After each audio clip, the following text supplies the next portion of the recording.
Hey guys, welcome back to the channel. Behind me is a '07 Toyota Yaris, and today we're going to be replacing the front strut assemblies. Now before we go ahead and begin, if you guys haven't subscribed to the channel, hit the subscribe button down below and smash the like button. And with that said, let's go ahead and get started on today's video.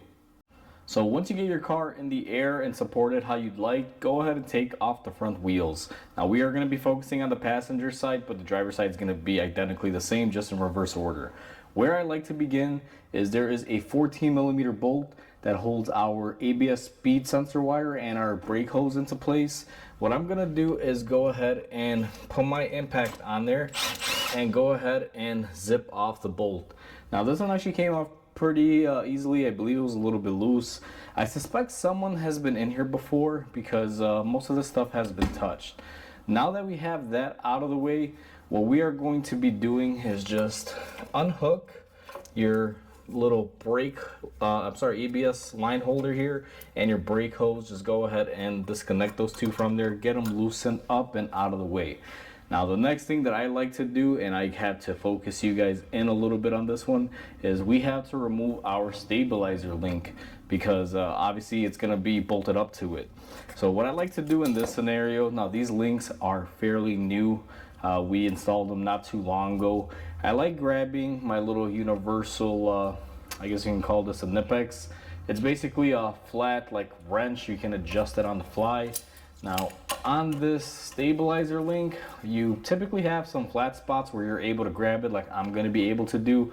Now in your vehicle, you may not be able to save this. You may have to wind up replacing these, but in my scenario, since these are only a couple months old, let's go ahead and take off this bolt here. So yours may or may not come off that easy. If you live in the southern states where you guys don't get any rust, it probably will. But up here in Chicago, typically they don't come off that easy. But like I mentioned earlier, we did replace these not too long ago. So now that we got those two items disconnected, it is time to focus in on disassembling our strut from our knuckle assembly. I'm going to grab a few tools and set up the camera, and I'll be right back. The next stage would be to go ahead and get these two bolts loosened up. Now this is going to be a little bit of a tight squeeze for me. So I'm going to go ahead and take my impact with a 19mm and set it up here. And what I'm going to do is hold my other end of my bolt with a wrench. Let's see if we can get these off.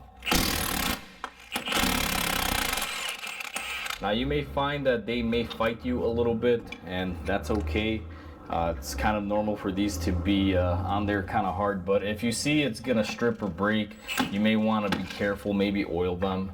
Now let's see if I can do this bottom one here. See if we could just get this bad boy loosened up a little bit here. Now sometimes be careful because they will get off on you just like that.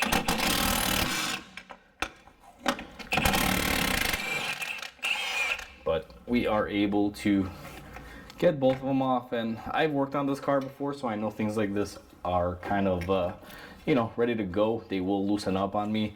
Now that bottom bolt is going to be a little bit of a challenge because all of the pressure is on it. So what I'm going to do is take my 3/8 drive Milwaukee with a socket and go ahead and spin it off in reverse as I'm pushing it out, and that should be able to get out our final bolt for that portion of it. And once our bolts are out, you'll find out that your suspension is going to want to hang a little bit. So all you have to do is just separate the two and leave the knuckle off to the side. So something like this. What you're trying to do is separate this knuckle portion from the strut. Now the strut is not held in by anything except for the top bolt, which we're going to take off next and get off our strut assembly.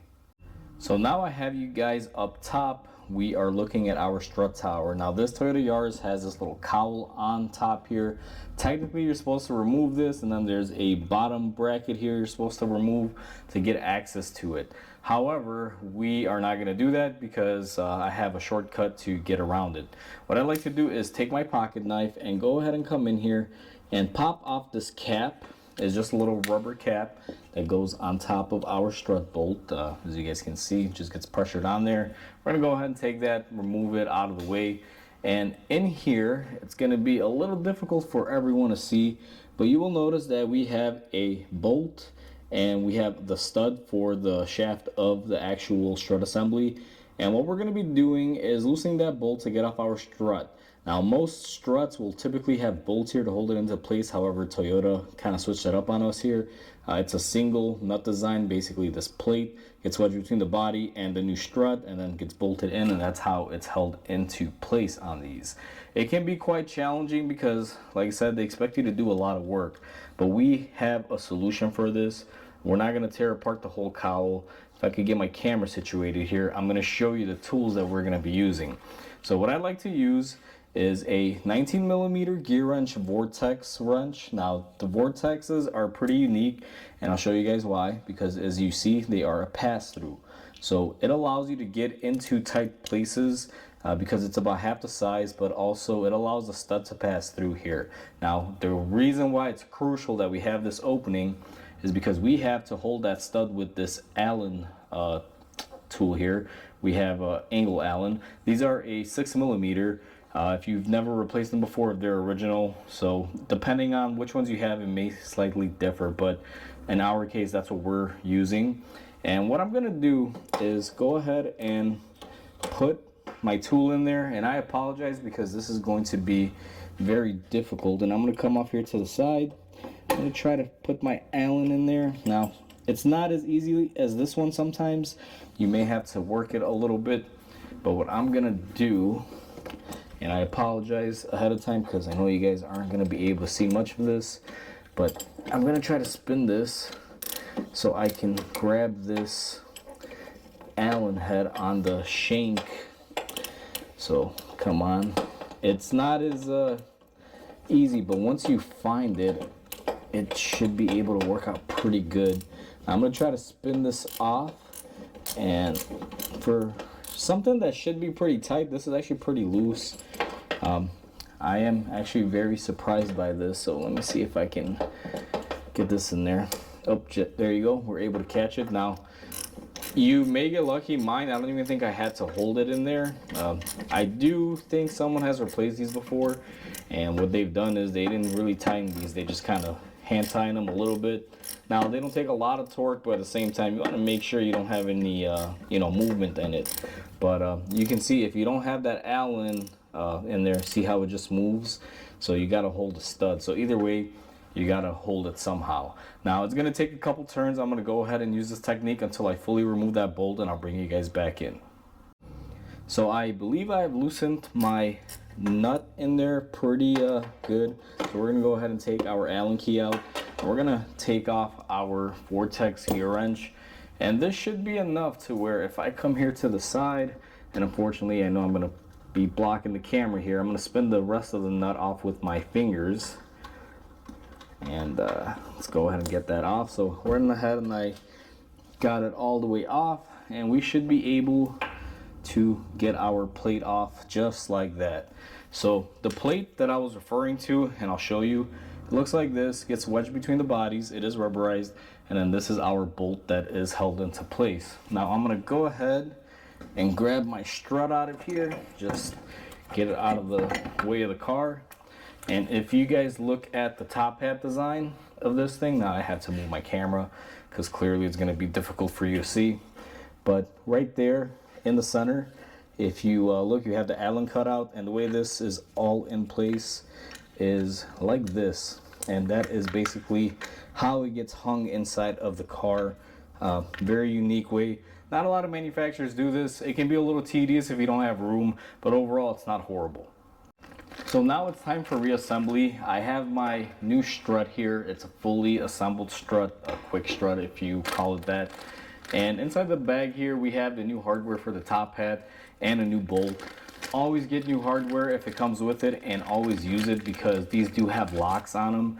This is a lock style. If you guys look in there on that nut, you have that little blue plastic tab. That'll help keep it from moving and keep everything down. Plus it's nice getting a new holder with fresh rubber on there. So the way I install these is going to be a little difficult, but I thought I would show you so at least you guys have an idea. You're gonna take your strut and you're gonna try to do the best to line it up where it should go. Now this part can't really help you. There's no real standard way of doing this. I'm gonna try to talk and do this. If I run out of breath or hit my mic You know, don't hate me guys, because this is a little difficult doing it one person. If you had two people, it would be ideal. So I'm going to just take this with one hand, and we are going to push it up on the body, and then with the other hand we're going to put our top hat on there.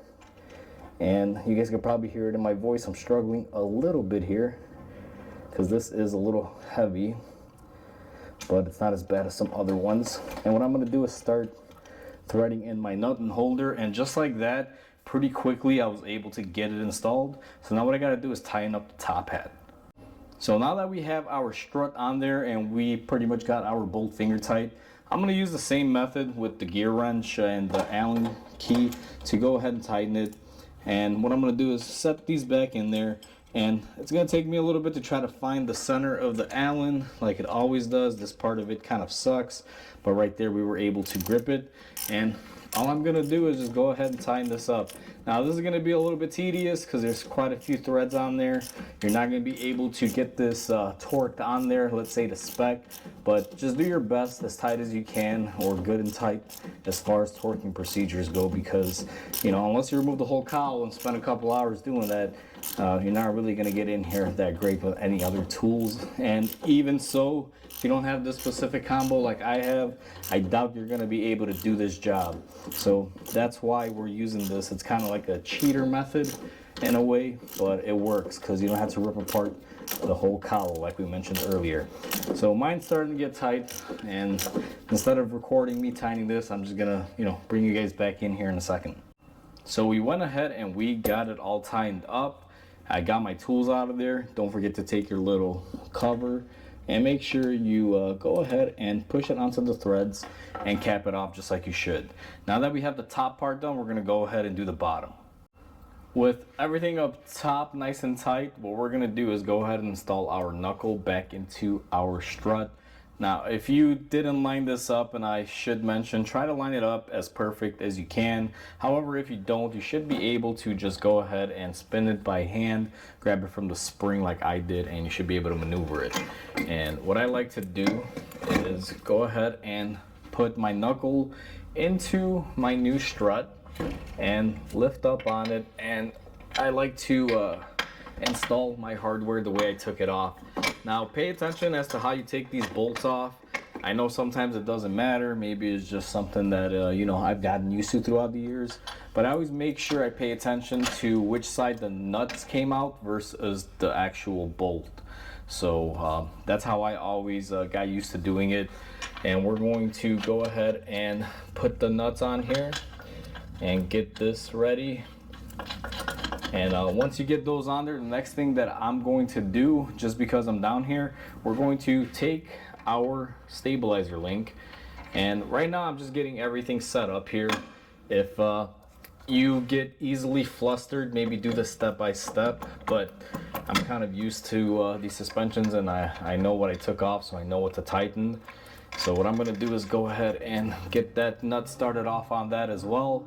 And last thing that we are going to do, and I don't have the bolt on me, but we're going to go ahead and put our brake line back into position along with our ABS speed wire, and we're going to put the bolt into that, and then we're going to go ahead and tighten up everything on the suspension.